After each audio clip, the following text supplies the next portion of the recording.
What's up? This is Gilbert Arenas rocking with the 3-Point Conversion Radio. Y'all tune in. Holla at your boy.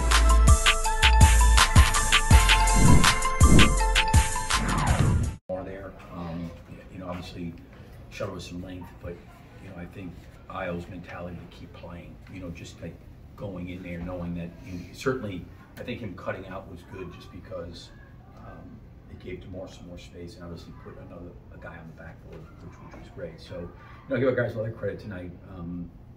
I thought we played a really, really good first half. We didn't close the foul on the sideline, and Morris Tech kind of broke a little bit of momentum. And then finding that Alex was done for the night. I thought Io and Colby came in and did a good job. Got a good minutes from Dalen, and I think guys just we worked through it, because it wasn't a great second half. But I thought we competed, all the way through. Able to make some plays late. Billy, it's just one game, but can you talk about the significance of making crucial plays down the stretch and finishing a back-to-back on the road with 2 victories? Yeah, I mean, I think the thing that was important, to your point, like sometimes, you miss a shot, you make a shot, and it's the difference between winning and losing in that moment. Obviously, there's a lot of things that lead up to that, but I thought we labored offensively. I thought when Alex went out that second half, I think we could have been a little bit more fluid than we were. We got a little bit choppy. I thought we found some things late, the last 6 minutes with the floor was space, where I thought Zach and DeMar had some opportunities to drive it and get to spots, and then obviously we were able to hit Booch on a couple of rolls. So I thought we did a good job coming down the stretch, executing. And we made plays, and we got down, we kept battling, kept trying to find ways to get back into the game, and we did. And you got to be able to do that. Joe's point, Io makes a great play at the end. Just staying engaged and competing. I think the thing that was good, because the game was getting away from us defensively. And Alex is a great defender. Right. His plus minus in the first half was off the charts. He goes out. He's obviously elite. And our defense wasn't. We played a lot in the second half, taking the ball out of bounds and bringing it up. We were slow at times. But I thought, when we got about 6 or 8 minutes when they had taken the lead there in the fourth, we started to kind of buckle down defensively. And the biggest thing was we got stops. We got stops, and that at least helped us get back in the game. Because if you're trading baskets down 6 or 8, it's really hard. Did you get an update on Alex? They told me that they thought it was possibly a concussion. That's all I know. I don't know if it is or is not. That was the thing. They were trying to figure out if he had a concussion, and obviously that stuff's serious, so they're going to caution on the side of making sure he's okay. So he feels okay. I just checked on him briefly, so he's doing okay. But I don't know if he does or does not have a concussion, but that's what they're looking into, is the concussion piece. I just hadn't asked. I'm sure they have a diagnosis on it, but I just hadn't found out yet.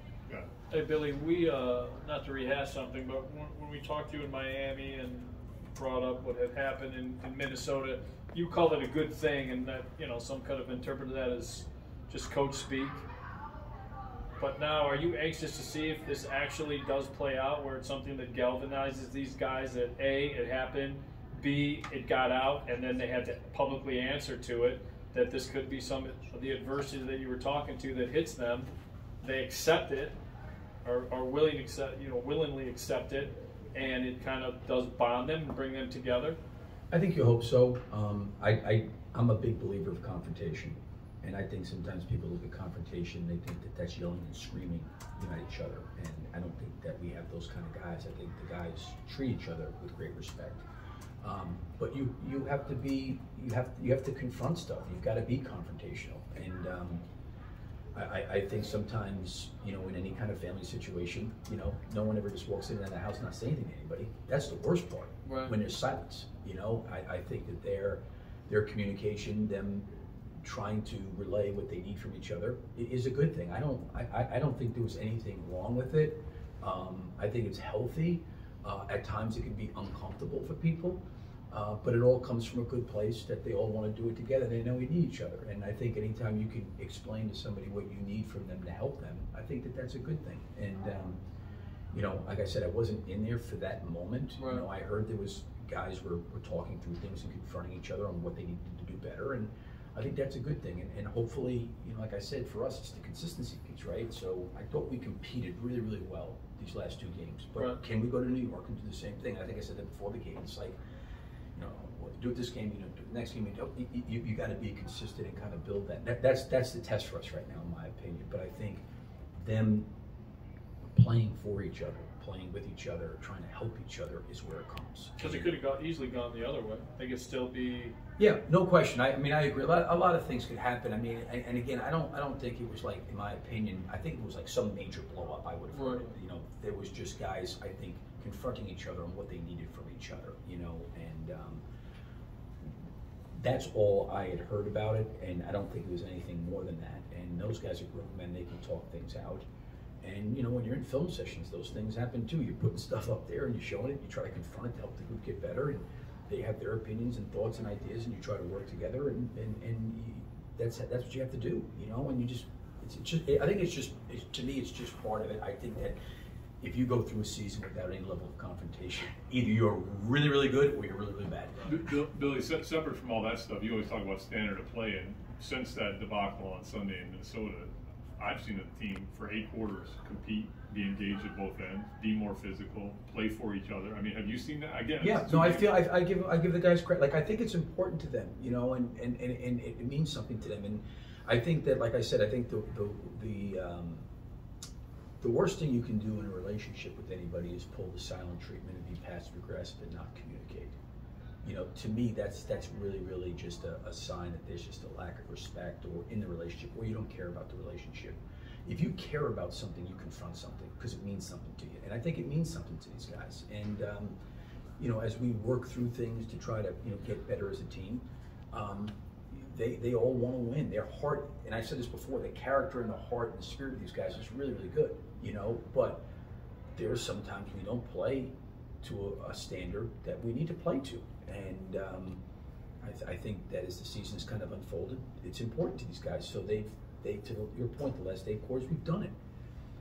And not to say that we're going to be perfect. I don't mean that. But, like, can we compete like that for each other with the level of respect that we have for each other? That's how we have to play, because we're just not going to go out there and just roll out there and just out-talent people. We don't have that margin for error, and most teams don't.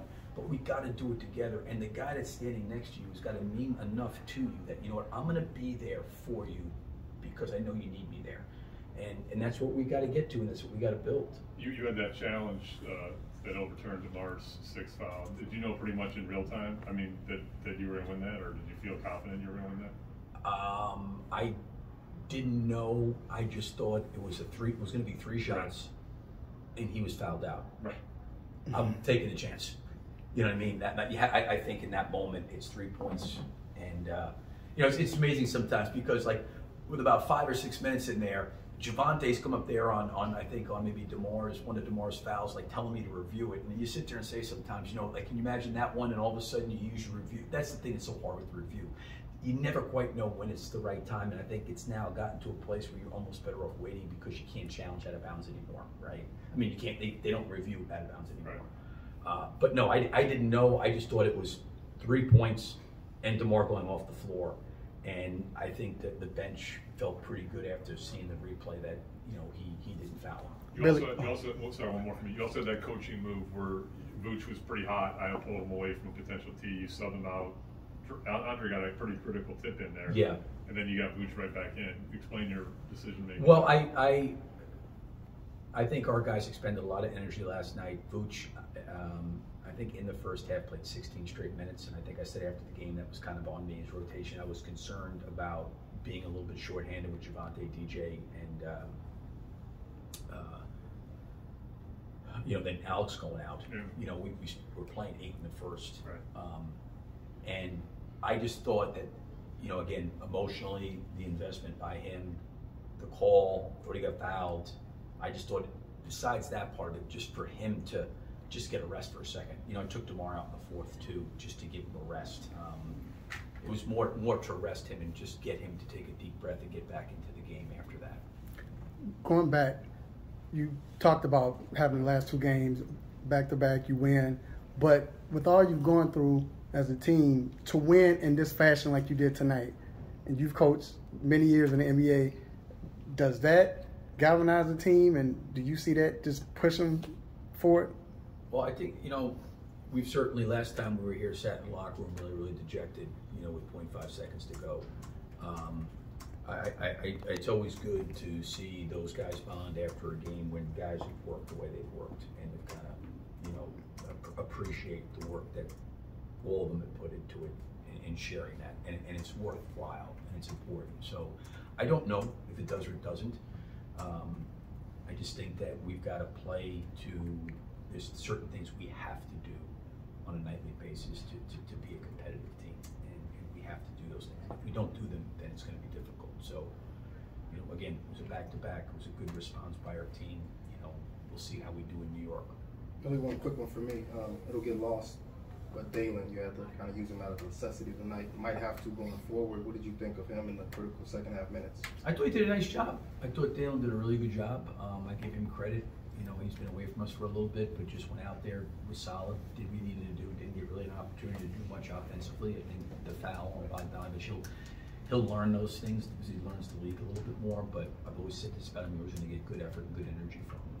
Thank you. Coach, so you've played Atlanta twice this season. What is your overall impression about this team compared to previous seasons? Well, I think they're a very good team. Last time we played them, they had some players out. Murray was out and Collins was out. And, as they start to get healthy, they're obviously a really, really good team. They've got size. They can play big. They can play small. Capella was out tonight. So they're a very good team. Thanks, Billy.